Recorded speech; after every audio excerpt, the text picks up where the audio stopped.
देर आप देख रहे हैं लकी डीसीएन न्यूज। तो खबरों की शुरुआत करने से पहले आइए एक नजर डालते हैं दिन भर की खास खबरों पर। अवैध हथियार के साथ युवक गिरफ्तार।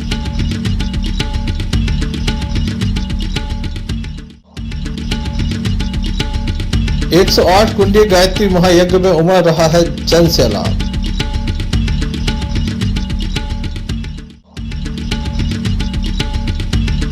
दमोह शहर में अनेक स्थानों पर लगे कचरे के ढेर।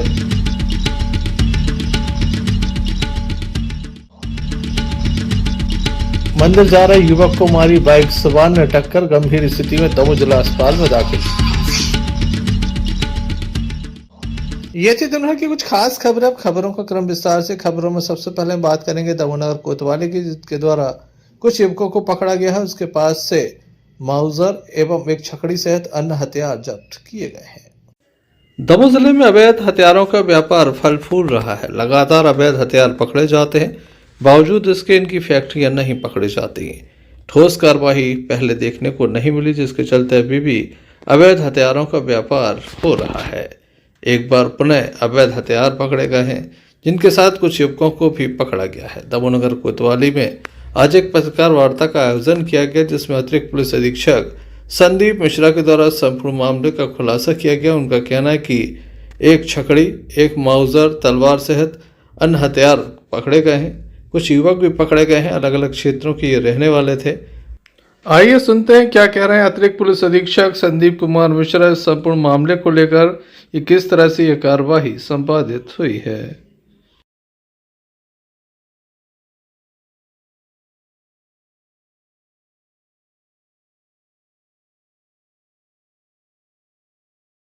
इनको कि कुछ लोग अवैध हथियार के काम में लिप्त हैं और सूचना को एसपी सर ने शेयर किया सभी के साथ, और उसमें बाकायदा टीम गठित की गई। इसमें टीआई साहब के नेतृत्व में पूरी टीम गठित की गई, जिसमें थाना प्रभारी कोतवाली एसआई चंदन सिंह, आरक्षक संजय पाठक, महेश भानु, अजीत देवेंद्र, पटेल, आकाश, ये सब लोगों को बनाया गया कि आप जो इससे अवैध हथियार की इनपुट पर वर्क करें। इन लोगों के द्वारा उस पर वर्क किया गया और 7 तारीख को मुख्य 2 आरोपी इसमें काम करते पकड़े गए। एक बंटी नाम का आरोपी था, जिससे एक रिवाल्वर 2 कारतूस मिले, और दूसरा राहुल नाम के आरोपी से चाकू जब्त किया और उन्हीं ने जब पूछताछ में उनसे जब्त करके उनके अपराध की कायमी की गई। और मेमोरेंडम में लोगों ने बताया कि ये 2 लोग जो है शरद अहरवाल और हेमंत पटेल वगैरह इस काम को में अवैध हथियारों का काम करते हैं। तो फिर इनसे पूछताछ के आधार पर जो इन्फॉर्मेशन निकली थी,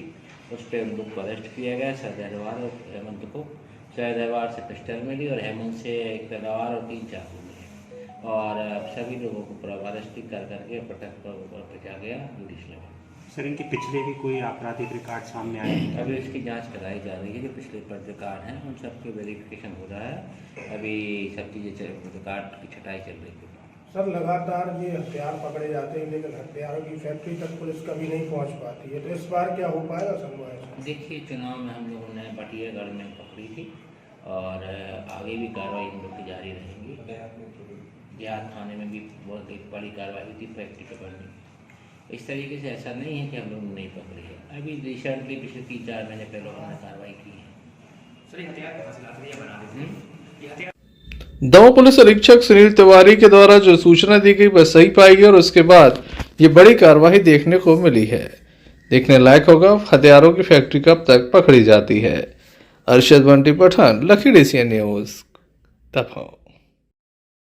दमोह शहर में नगर पालिका के द्वारा सफाई पर ध्यान नहीं दिया जा रहा, साथ ही आवारा जो जानवर घूमते हैं उन पर भी कोई ध्यान नहीं दिया जा रहा। खास बात यह है कि संपूर्ण प्रदेश में लगातार अभियान चल रहा है। आवारा कुत्तों को पकड़ा जा रहा है, आवारा मवेशियों को पकड़ा जा रहा है, लेकिन दमोह में ऐसा कोई अभियान नहीं चल रहा है। जहां कचरे के ढेर होते हैं वहीं पर कुत्ता सहित अन्य जानवर पहुंच जाते हैं। इससे काफ़ी नुकसान होता है। साथ ही लोग इस कचरे में आग लगा देते हैं। ये जहरीली गैस के रूप में तब्दील हो जाता है कचरा, जिससे आसपास रहने वाले लोगों को, व्यापारियों को भी काफ़ी नुकसान होता है। हवा में ये धुआं पहुंच जाता है जिसमें जहरीली गैस होती है। काफ़ी नुकसान है। बावजूद इसके दमोह शहर के अनेक स्थानों पर इसी तरह से कचरा जमा है। आइए आपको दिखाते हैं कचौरा में किस तरह से कचरा का ढेर लगा हुआ है।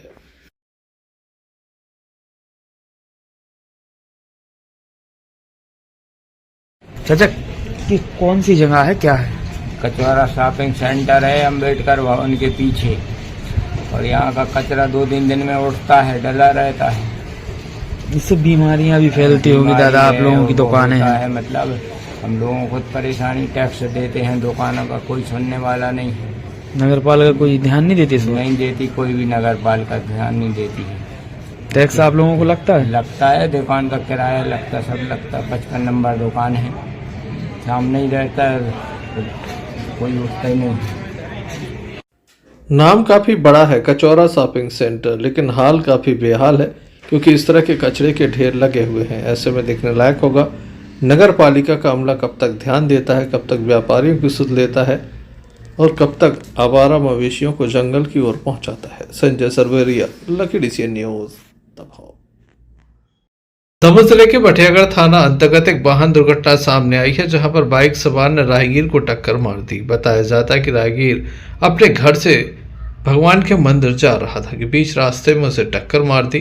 घायल का नाम दुरक सिंह, जो कि बचिया खिरिया का रहने वाला है, आज सुबह मंदिर जा रहा था कि बीच रास्ते में टीड़ाम के समीप तेज रफ्तार बाइक ने उसे टक्कर मार दी, जिसके बाद गंभीर रूप से घायल होने पर दमोह जिला अस्पताल में इलाज के लिए दाखिल कराया गया, जहां पर डॉक्टरों के द्वारा उसका उपचार किया जा रहा है। क्या पूरा मामला है, आइए जान लेते हैं।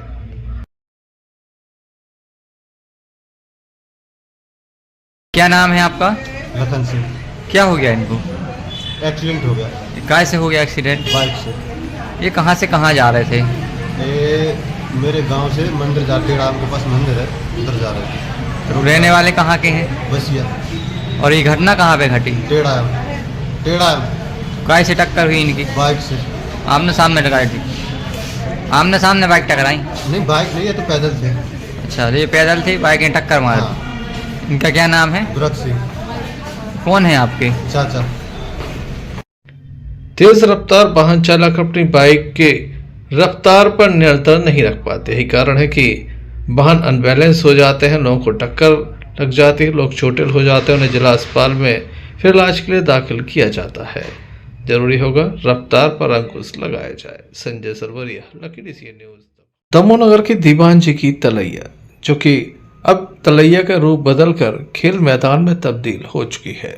जी हाँ, आपने पहली बार सुना होगा कि कोई भी तालाब खेल मैदान में तब्दील हो जाए। दमोह में ऐसा ही होता है। यहाँ पर नगर पालिका कुंभकर्णीय निद्रा में रहती है, जिसके चलते कोई साफ सफाई पर ध्यान नहीं दिया जाता। यही कारण है कि लगातार ये गंदगी से शराबोर नजर आती है, जिसके चलते लोग काफ़ी परेशान होते हैं। एक और बदबू है, दूसरी ओर गंदगी है, तो वहीं पानी का भी अब कोई भी उपयोग नहीं हो पाता। शहर के बीचों बीच तालाब इसलिए थे कि यहाँ पर स्वच्छ पानी होगा, शाम के समय लोग यहाँ पर घूम सकेंगे, लेकिन ऐसा नहीं होता। ना तो अब तालाबों का कोई उपयोग हो रहा है, ना ही यहाँ पर कोई साफ सफाई पर ध्यान दे रहा है। हमेशा ही योजना बनाने की बात कही जाती है, करोड़ों रुपए बजट की मांग की जाती है कि तालाब की सफाई होना है, लेकिन होता कुछ भी नहीं। साफ सफाई तो इनके बहुत गंदगी है भैया, हमारा तो ब्यास नहीं पालते, बहुत परेशान थे। खाना खा तो खाना नहीं खा, बस के मारे बिल्कुल बहुत गंदगी है। क्या परेशानी होती है आप लोग को? अब यही परेशानी है कि तला हवा आउट है, तो बहुत बास आउट है, बहुत खराब। कब से साफ नहीं हुआ ये तालाब? को जाना कब से नहीं भरा, इसकी 4-5 शिकायत? साल हो गए। तला मला होते जबारे बारे से रहते, तो ये टाइप करके तबाह कर देते तला इतना ही जगह बस करवाते ही नहीं सफाई। तालाब की सफाई के लिए करोड़ों रुपए का प्रोजेक्ट बनाया गया था। राज्य सरकार को यह प्रोजेक्ट भी पहुंचाया गया था, लेकिन अब तक कोई कार्रवाई नहीं हुई। लोगों को काफ़ी परेशानी है। बावजूद इसके बीच शहर में इसी तरह से गंदगी का आलम है। तालाब अब खेल मैदान बन चुका है, चारों ओर हरियाली नजर आती है। कई बार चोई होती है, सूख जाती है, पुनः हो जाती है, लेकिन इस चोई को तालाब से बाहर नहीं निकाला जाता। समाज सेवी संस्थाओं के द्वारा जहां दमोह के बेलाताल के तालाब की सफाई की गई है, हालांकि अभी आधी अधूरी है, जल्द ही पूर्ण काम होगा। अब देखने लायक होगा इस तालाब का कब तक कोई कायाकल्प करता है। Sanjay Sarwaria, lucky DCN News. देश के पूर्व तीसरे राष्ट्रपति डॉक्टर जाकिर हुसैन के जन्म दिवस पर उन्हें याद किया गया। आज के वक्त सोशल मीडिया की भूमिका पर विचार गोष्ठी का आयोजन गढ़ी मोहल्ले के उर्दू स्कूल में किया गया, जिसमें स्थानीय वक्ताओं ने अपने विचार रखे।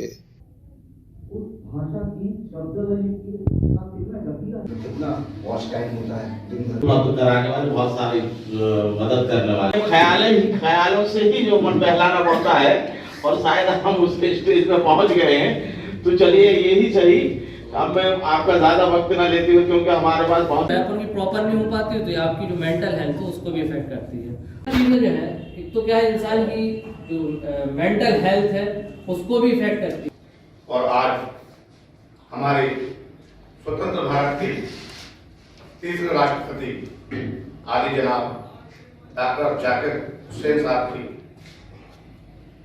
जन्म दिवस पर वर्तमान जो परिस्थितियां, इसमें एक मेन रीजन जो मुझे समझ में आया वो ये है, वो नहीं मिल पाता था, तो उसके अगेंस्ट में कौन सी एप्लीकेशन आती है? टिकटॉक में ये था करते जाएंगे उसको, है ना, वो इसलिए क्योंकि फेसबुक भी ये, इसमें इम्पोर्टेंट जो यूथ का है वो ये रोल जो प्ले करना है यूथ को, वो ये है कि वो इस सिर्फ जो दिखावटी जो दुनिया है ना, एक आभासी दुनिया, इससे निकल के बाहर आए और जमीन पे कुछ ऐसे काम करे जो सिर्फ सोशल मीडिया जिनका दिखावा करती है।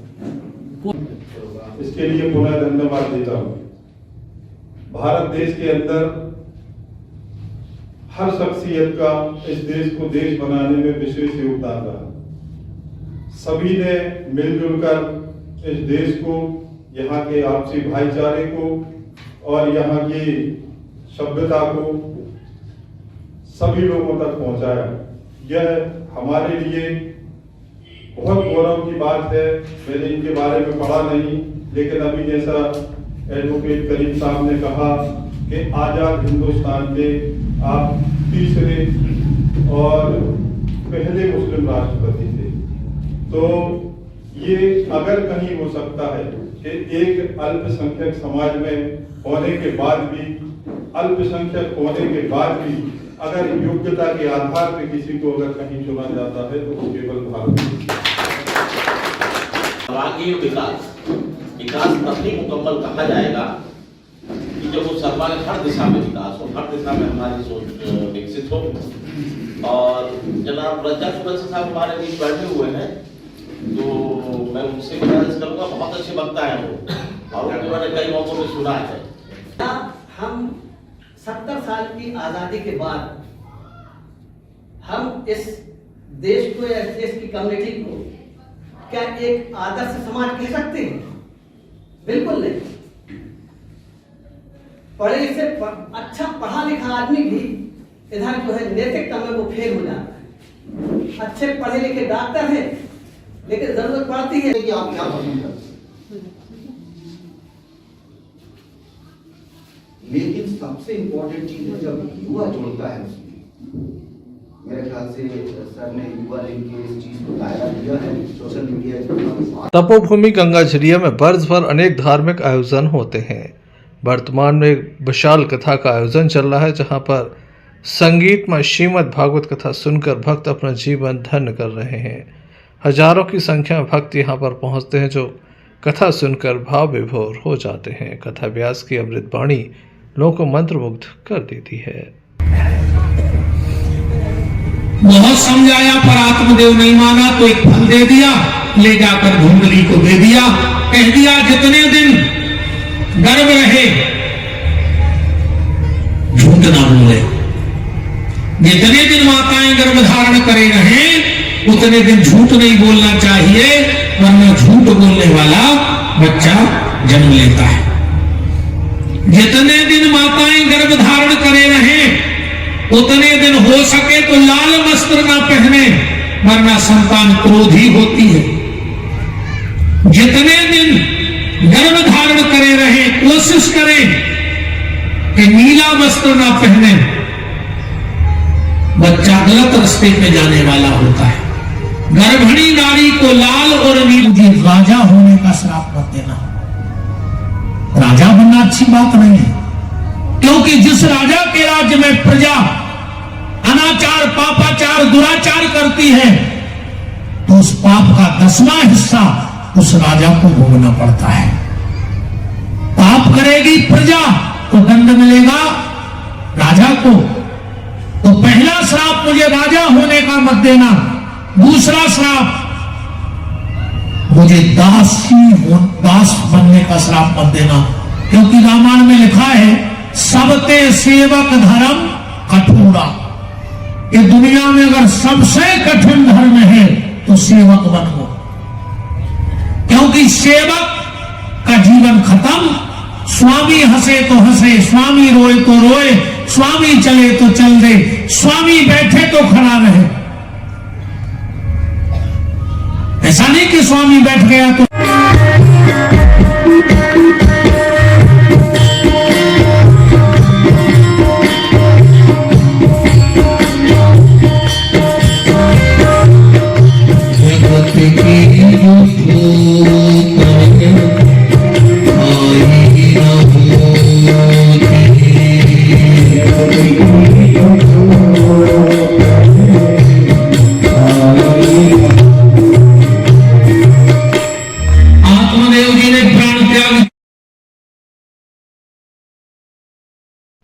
Sanjay Sarwaria, lucky DCN news. Bhatiyagarh के खड़ेरी में इस समय 108 कुंडीय गायत्री महायज्ञ का आयोजन चल रहा है। भव्य आयोजन में हजारों की तादाद में लोग पहुंच रहे हैं, जो लगातार यज्ञ भूमि पहुंचकर जहां आहुति दे रहे हैं तो मंगल प्रवचन भी सुन रहे हैं। आइए हम आपको सीधे ले चलते हैं खड़ेरी, जहां पर बड़ी संख्या में भक्त मौजूद हैं और धार्मिक आयोजन लगातार चल रहे हैं।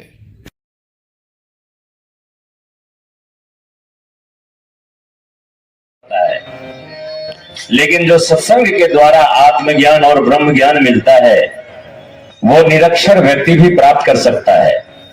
कबीरदास जी का नाम आपने सुना होगा, कभी किसी स्कूल कॉलेज में नहीं गए, लेकिन उन्होंने अपने गुरु का संरक्षण पाकर के, गुरु सानिध्य में गुरु ज्ञान पाकर के वो ब्रह्म ज्ञानी बन गए।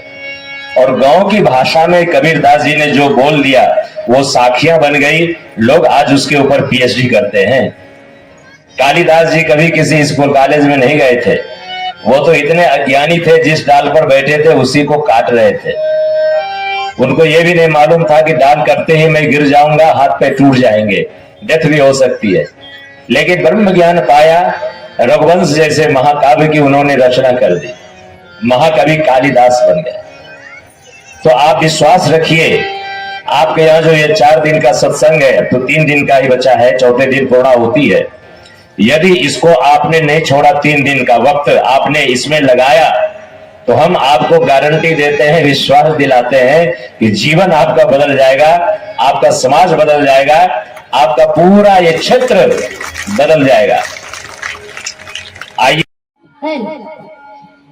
दर्शन दे घन श्याम नाथ मोरिया किया प्यार, दर्शन दे घन श्याम नाथ मोरिया किया प्यार रे, दर्शन दे घन श्याम नाथ मोरिया किया प्यार रे।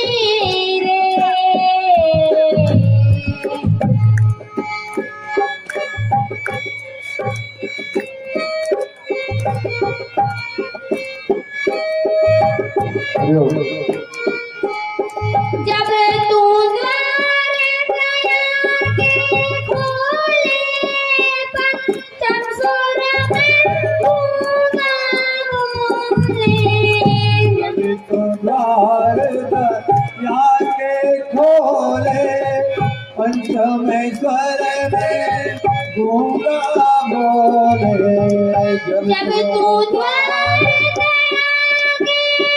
खोले, पंचम स्वर में गूंगा बोले, जब तू द्वार दया के खोले, पंचम स्वर में गूंगा बोले।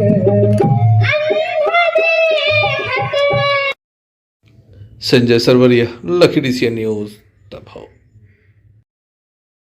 सागर जिले के गड़ाकोटा में आज मध्य प्रदेश श्रमजीवी पत्रकार संघ गड़ाकोटा इकाई के द्वारा एक ज्ञापन सौंपा गया। तहसीलदार को एसपीओ कलेक्टर के नाम ये ज्ञापन सौंपे गए। जिले के कई पत्रकारों पर लगातार उत्पीड़न के मामले सामने आ रहे हैं। बीते दिनों भी एक मामला सामने आया था जिसे लेकर ज्ञापन सौंपा गया था। अब सागर जिले के पत्रकार साथी गजन ठाकुर के ऊपर सिटी कोतवाली में 1.5 वर्ष पुराने मनगढ़ंत आवेदन पर एक रिकॉर्डशुदा अपराधी सुहेल खान उर्फ सोनू बिरयानी नामक व्यक्ति के द्वारा कथित मामला दर्ज कराया, जिसके विरोध स्वरूप यह ज्ञापन सौंपा गया है और शीघ्र ही मामले में निष्पक्ष कार्रवाई की मांग करते हुए आवेदन को खारिज करने की मांग की गई है। इस संबंध में गड़ाकोटा के पत्रकार साथी श्रीराम साहू के द्वारा बताया गया।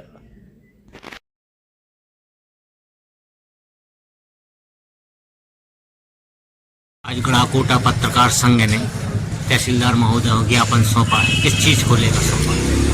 हमारे श्रमजीवी पत्रकार संघ के वरिष्ठ साथी और जिला अध्यक्ष भाई गजेंद्र के लिए किसी झूठे मामले में एक एफआईआर की गई है और उनका वारंट निकाला गया है, जिसके विरोध में हम सभी पत्रकार साथी आज एकत्रित हुए हैं और ज्ञापन के माध्यम से शासन को निवेदन किया है कि उपरोक्त केस की नियम संगत जांच की जाए और सही अपराधी को सामने लाकर जो पत्रकार के खिलाफ एफआईआर की गई है उसको वापस लिया जाए एवं उस केस की जांच भ्रष्ट अधिकारियों के माध्यम से करवाकर सत्यता की सच्चाई सामने ली जाए।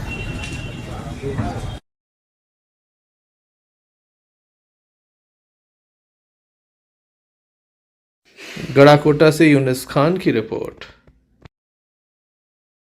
मध्य प्रदेश में 2 दिवसीय गिद्ध गणना कार्य 16 फरवरी से 18 फरवरी के बीच किया जाना है, जिसको लेकर पहले प्रशिक्षण भी संपन्न हो चुका है। गिद्ध गणना का समय सूर्योदय से प्रातः 8 बजे तक होगा। इसके लिए वन विभाग द्वारा तैयारियां प्रारंभ कर दी गई हैं।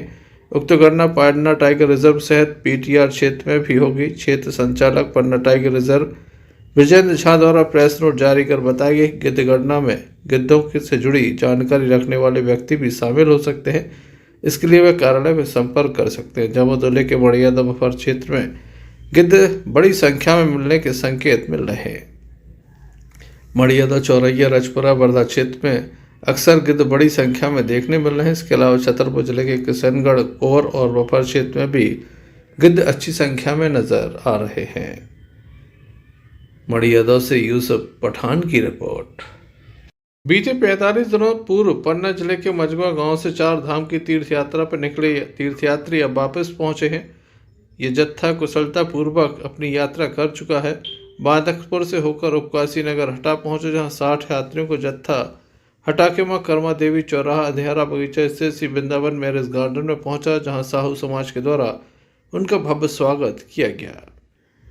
साहू समाज हटा के संयोजन में राष्ट्रीय तेली पिछड़ा वैश्य महासभा के प्रदेश संरक्षक रिटायर्ड एसडीओ बीएल साहू एवं प्रदेश अध्यक्ष हरिशंकर साहू वरिष्ठ समाज सेवियों के साथ बड़ी संख्या में स्थानीय लोग मौजूद रहे, जिनके द्वारा सभी का स्वागत वंदन किया गया। माला पहनाकर ढोल नगाड़े बजाकर उनका स्वागत किया गया। सभी को स्वल्पाहार भी कराया गया।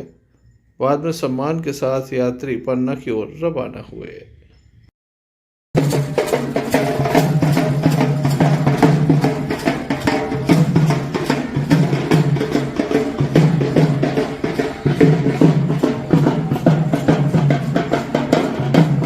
सभी यात्री जो चारों धाम की यात्रा करने गए थे और वो लोग जब लौटे चारों धाम की यात्रा करके, तो हम लोगों ने हटा में, पन्ना जिले के हैं, मजगवा के रहने वाले, लेकिन हम लोगों ने हटा में रोककर उनका वृंदावन गार्डन में स्वागत किया, स्वल्पाहार किया, साल और श्रीफल से उनका सम्मान किया और उनको रवाना किया, उनसे विदाई मांगी। आज हमारे हटा उपकाशी नगर में पन्ना जिले से 4 धाम की यात्रा पर निकले, तो करीब 1.5 माह पश्चात आज वो हटा पहुँचे, जिसमें हटा साहू समाज के द्वारा हमारे साहू समाज मध्य प्रदेश के संरक्षक श्री बीएल साहू जी, कमलेश साहू जी, गुड्डा भाई साहब, मनोज महाजन, मैं प्रदेश अध्यक्ष हरिशंकर साहू, सब समाज के लोगों ने मिलकर वृंदावन मैरिज गार्डन में सभी का हृदय से स्वागत किया, स्वल्पाहार कराया। उसके बाद साथ सम्मान सहित उन्हें पन्ना जिले उन्हें उनके घर वापस किया। लो पौड़े महाराज के डालो सबसे पहले माला भी बैठे एजेंट साहब बजा दे भैया।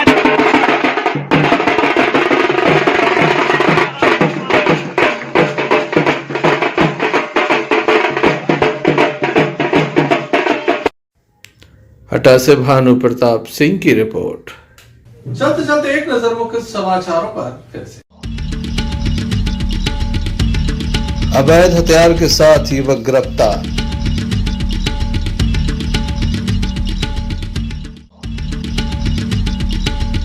एक 108 कुंडी गायत्री महायज्ञ में उमड़ रहा है जन सैलाब।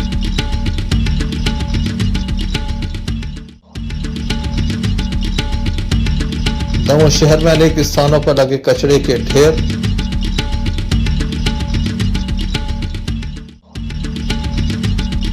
मंदिर जा रहे युवक को मारी बाइक सवार ने टक्कर, गंभीर स्थिति में दमोह जिला अस्पताल में दाखिल। तो ये थे अभी तक की कुछ खास खबरें। अगला न्यूज बुलेटिन लेकर हम पुनः हाजिर होंगे, तब तक के लिए दीजिए हमें इजाजत। नमस्कार। क्या कहती है आपकी राशि? कौन सा समय है आपके लिए शुभ? क्या है आज ग्रहों का रहस्य?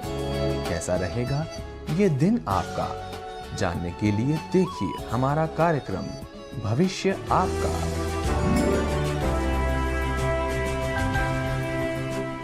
समस्त लकी डीसीएन दर्शकों को पंडित रवि शास्त्री का नमस्कार।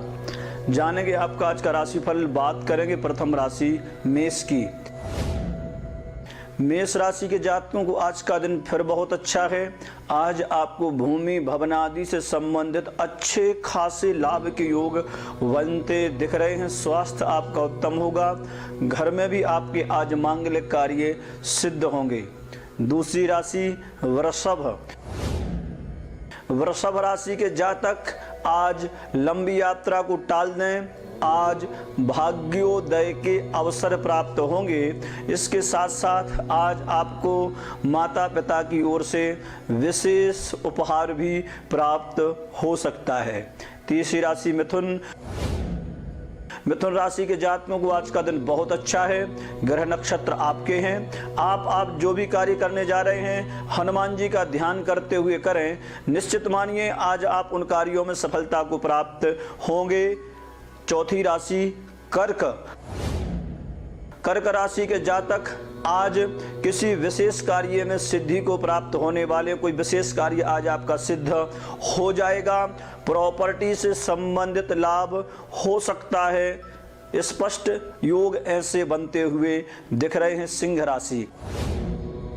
सिंह राशि के जातकों को आज का दिन हल्का सा मानसिक तनाव भरा हो सकता है। आज आपको दोस्तों से, आपके जो मित्र हैं उनसे धन हानि के योग बन रहे हैं, लेकिन आपको विद्या लाभ का आज अच्छा खासा योग है।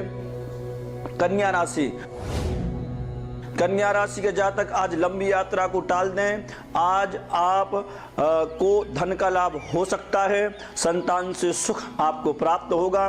घर में भी मांगलिक कार्य सिद्ध होने के योग बनते हुए दिखाई दे रहे हैं। सातवीं राशि तुला। आज आपको अचानक धन का लाभ होगा। अटका हुआ धन आज आपको प्राप्त हो सकता है। भूमि भवन आदि से संबंधित लाभ भी आज आपको होगा। अगर लंबे समय से कोई बीमारी है तो आज से उसमें आपको स्वास्थ्य लाभ मिलना प्राप्त हो जाएगा। वृश्चिक राशि। वृश्चिक राशि के जातकों को आज वाहन से संबंधित लाभ होगा, लेकिन प्रॉपर्टी से संबंधित अगर आप व्यापार करते हैं तो उसमें हानि होने के आपको योग हैं। और आपको आपके जो मित्र हैं उनसे सहयोग प्राप्त होगा। शत्रु पक्ष आपका हानि को आज पुनः जाएगा। धनु राशि। बौद्धिक कार्यों में आज फिर आप सफलता को प्राप्त होंगे। भाइयों से आपको सहयोग मिलेगा। आज पारिवारिक सुख की प्राप्ति भी आपको होगी। मकर राशि। मकर राशि के जातकों को आज वाहन सावधानी पूर्वक चलाना है। आज शिव आराधना करें, लाभ होगा। उधर से संबंधित आपको आज कष्ट हो सकता है। 11वीं राशि कुंभ। कुंभ राशि के जातक आज शत्रु पक्ष से हानि को पहुंच सकते हैं। आज आपको अपने शत्रुओं पर विशेष ध्यान देना चाहिए और हो सके तो आज आप सुबह से लेकर के शाम तक हनुमान जी की एक बार आराधना जरूर कर दें, जो आपको लाभप्रद रहेगी। अंतिम राशि मीन राशि के जातकों के लिए आज का दिन बहुत अच्छा है। आज आप जो भी कार्य करने जा रहे हैं, आप निश्चित मानिए उन कार्यों में आप सफलता को प्राप्त होंगे। ये था आपका आज का राशिफल। कल फिर मिलेंगे आपके अपने राशिफल के साथ। तब तक के लिए हमें आज्ञा दीजिए। नमस्कार।